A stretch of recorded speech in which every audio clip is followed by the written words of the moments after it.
നമസ്കാരം, തേടായി ന്യൂസിലേക്ക് സ്വാഗതം. കേരളം വീണ്ടും തിരഞ്ഞെടുപ്പിന്റെ ആവേശത്തിലേക്ക് കടക്കുകയാണ്. ഇത്തവണ കേരള രാഷ്ട്രീയത്തിന്റെ ശ്രദ്ധാകേന്ദ്രം ജെൻസി തലമുറയാണ്. വിവരങ്ങളും അഭിപ്രായങ്ങളും സ്വന്തം രീതിയിൽ വിലയിരുത്തുന്ന യുവതലമുറയുടെ നിലപാട് ഇത്തവണത്തെ ഇലക്ഷനിലെ നിർണായക ഘടകമാകും.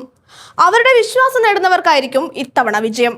നിയമസഭാ തെരഞ്ഞെടുപ്പിൽ നിർണായക സ്വാധീനം ചെലുത്തുവാൻ പോകുന്നത് ഏകദേശം 4.24 ലക്ഷം ജെൻസി വോട്ടർമാരാണ്.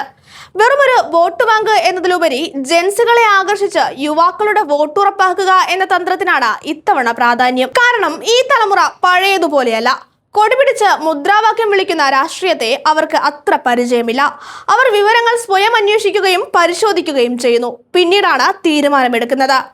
ഒരു കാലത്ത് പാർട്ടി ചിഹ്നം നോക്കി വോട്ട് ചെയ്തിരുന്ന കേരള രാഷ്ട്രീയത്തിൽ ഇന്ന് വലിയ മാറ്റം സംഭവിച്ചു. ജെൻസി വോട്ടർമാർക്ക് ചിഹ്നത്തേക്കാൾ വലുത് സ്ഥാനാർത്ഥിയുടെ വ്യക്തിത്വമാണ്. ആരാണ് ഈ വ്യക്തി, എന്താണ് അവരുടെ നിലപാട്, സമൂഹത്തിലെ പ്രധാന വിഷയങ്ങളിൽ അവർ എവിടെ നിൽക്കുന്നു, ഇവയെല്ലാം അവർ വിലയിരുത്തുന്നു.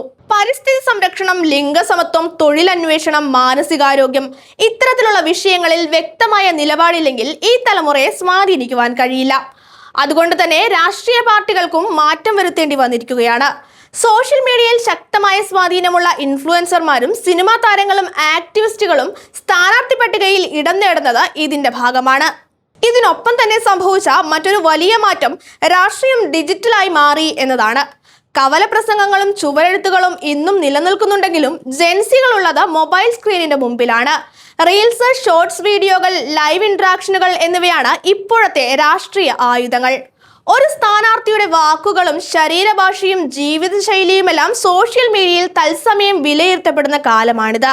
എന്നാൽ വെറും ഡിജിറ്റൽ സാന്നിധ്യം കൊണ്ട് മാത്രം ഈ തലമുറയെ നേടുവാനാകില്ല.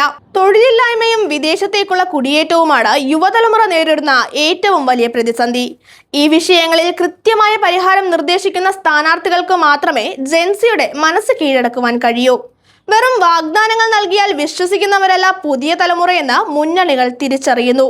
വിവരങ്ങൾ വിരൽത്തുമ്പിൽ ലഭ്യമായ കാലത്ത് സ്ഥാനാർത്ഥികളുടെ പഴയകാല ചരിത്രവും നിലപാടുകളും അവർ നിമിഷനേരം കൊണ്ട് പരിശോധിക്കും. കേരളത്തിന്റെ രാഷ്ട്രീയ ഭൂപടത്തിൽ ജെൻസി ഒരു നിർണായക ശക്തിയായി മാറുമ്പോൾ ഓരോ പാർട്ടിയും തങ്ങളുടെ തന്ത്രങ്ങൾ പുതുക്കിക്കൊണ്ടിരിക്കുകയാണ്. എന്തായാലും സ്ഥാനാർത്ഥി പട്ടികയൊക്കെ പുറത്തു വന്ന സ്ഥിതിക്ക് ഈ ഡിജിറ്റൽ പോരാട്ടം ഇനി എത്രത്തോളം ശക്തമാകുമെന്ന് നമുക്ക് കണ്ടറിയാം.